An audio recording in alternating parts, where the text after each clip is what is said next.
تیسرا فرق جس کو سب سے زیادہ آج کل اچھالا جا رہا ہے وہ ختم نبوت کے متعلق جماعت احمدیہ کی تشریح ہے۔ غیر احمدی علماء پچھلے تقریباً 100 سال سے شور مچا رہے ہیں، بہت کثرت کے ساتھ اعلان کر رہے ہیں کہ جماعت احمدیہ آیت خاتم النبیین کی قائل نہیں ہے۔ یہ بالکل جھوٹا الزام ہے، ایک ذرہ بھی اس میں سچائی نہیں۔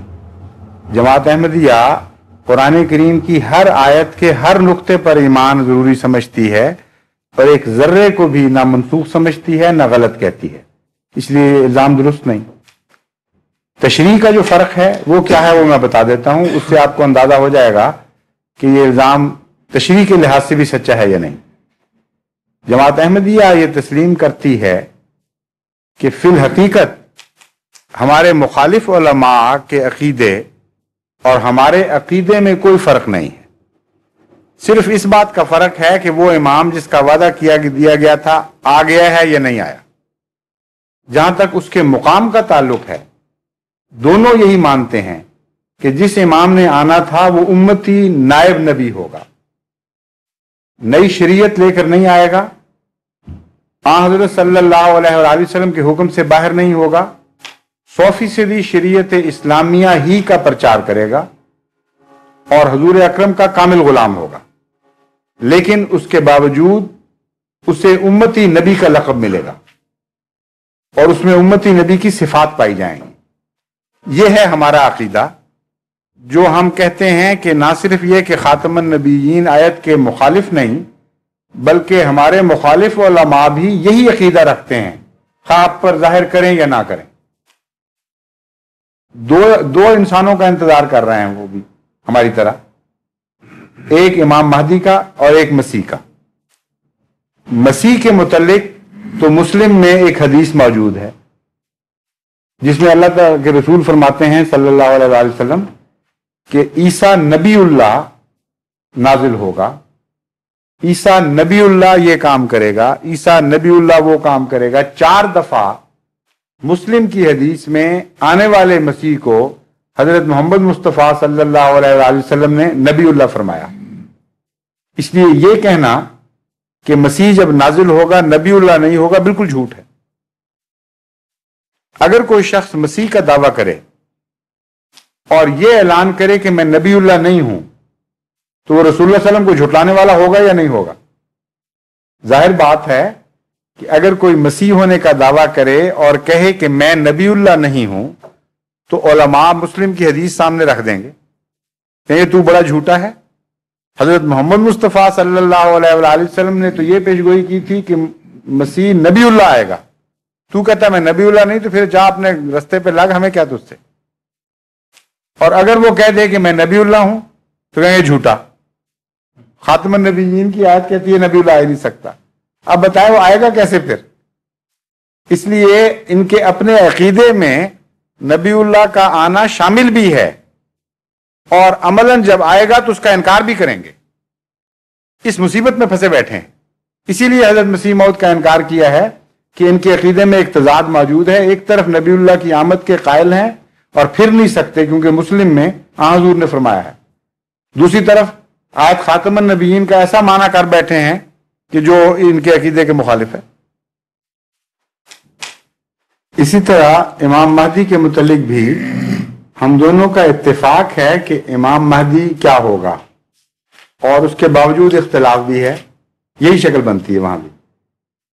امام مہدی کی آمد کے سارے قائل ہیں، ہم کہتے ہیں آ گیا، یہ کہتے ہیں نہیں آیا، صرف یہ فرق ہے۔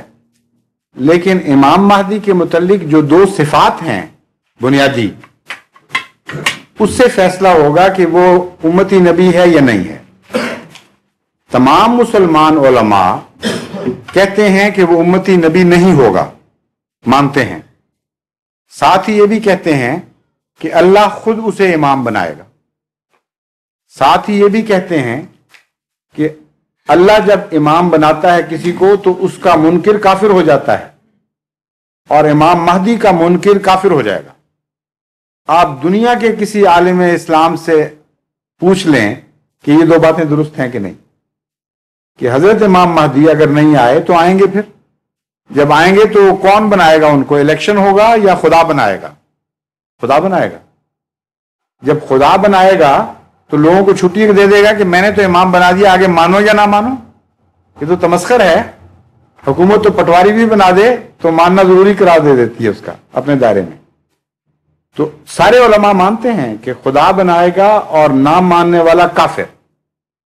اب اپنے علماء سے پوچھ لیجئے، ایک مثال دیں مذہب کی تاریخ میں کہ کسی کو خدا نے خود مقرر کیا ہو اور اس کا انکار کافر کر دے اور وہ غیر نبی ہو۔ نبی اللہ کی ایک بنیادی تعریف ہی یہ ہے کہ اپنے طور پر کھڑا نہ ہو، اللہ اسے کھڑا کرے اور اس کے انکار کو کفر قرار دے دے۔ قرآن کریم میں جو مبادیات ہیں ایمان کی، ان میں سے ایک نبی اللہ ہے کہ نبی اللہ پر ایمان لاؤ۔ غیر نبی پر ایمان لانا کہاں ضروری قرآن میں قرار دیا؟ کہیں بھی نہیں قرار دیا۔ تو اس مہدی کو ایک طرف سے نبی اللہ بھی مانتے ہیں کیونکہ اس کو مقام نبی اللہ والا دیتے ہیں، اور دوسری طرف سے انکار بھی کر رہے ہیں کہ وہ نبی اللہ نہیں ہوگا۔ یہ کیا تمسخر ہے؟ سچائی کا طریق یہ ہے کہ جو کسی کا مقام ہے پھر وہی نام بھی دو اس کو، بس صرف یہ جھگڑا ہے نام کا، ورنہ مقام کے لحاظ سے ہمارے اور ان کے درمیان امام مہدی کے بارے میں کوئی اختلاف نہیں ہے۔ وہ بھی کہتے ہیں امتی ہوگا، ہم بھی کہتے ہیں امتی ہوگا۔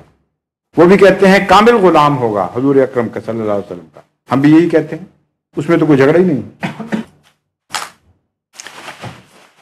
اب اگر آپ تھوڑی دیر کے لیے بھول جائیں حضرت مرزا صاحب کو، دعوے کو، جماعت کو، فرض کریں کل سچا امام مہدی آ جاتا ہے، تو آپ اس سے یہ پوچھیں گے کہ نہیں کہ جناب آپ کو کس طرح پتہ چلا آپ امام مہدی ہیں؟ اگر وہ کہے کہ مجھے خیال آیا ہے یا میرا الیکشن ہوا تھا فلاں جگہ، تو آپ کہیں گے ہم تھوکتے بھی نہیں تیری امامت پہ۔ اگر وہ کہے مجھے خدا نے بنایا ہے، تو آپ کہیں گے کس طرح پتہ چلا؟ وہ کہے گا الہام ہوا ہے۔ تو مولوی کہے گا الہام تو ہو ہی نہیں سکتا، وہی بند ہے، کہاں سے آئے گا امام؟ پھر چھٹی ہو گئی نا اس سے بھی۔ اور پھر اب وہ کہیں گے کہ اچھا ہم تمہیں نہیں مانتے، ہمارے متعلق کیا فتویٰ ہے؟ وہ کہے گا فتویٰ وہی ہے جو ہمیشہ سے چلا آیا ہے، مجھے نہیں مانو گے تو کافر۔ وہ کہے گا اچھا تم ہمیں کافر کہتے ہو، ایسی تیسی تم کافر، تمہارا فلاں کافر، ہم تمہیں اسلام سے ہی نکال کے باہر کر دیتے ہیں، تمہاری چھٹی کراتے ہیں۔ ہوگا کہ نہیں ہوگا؟ ہو چکا ہے، یہی واقعہ ہوا ہے اس وقت۔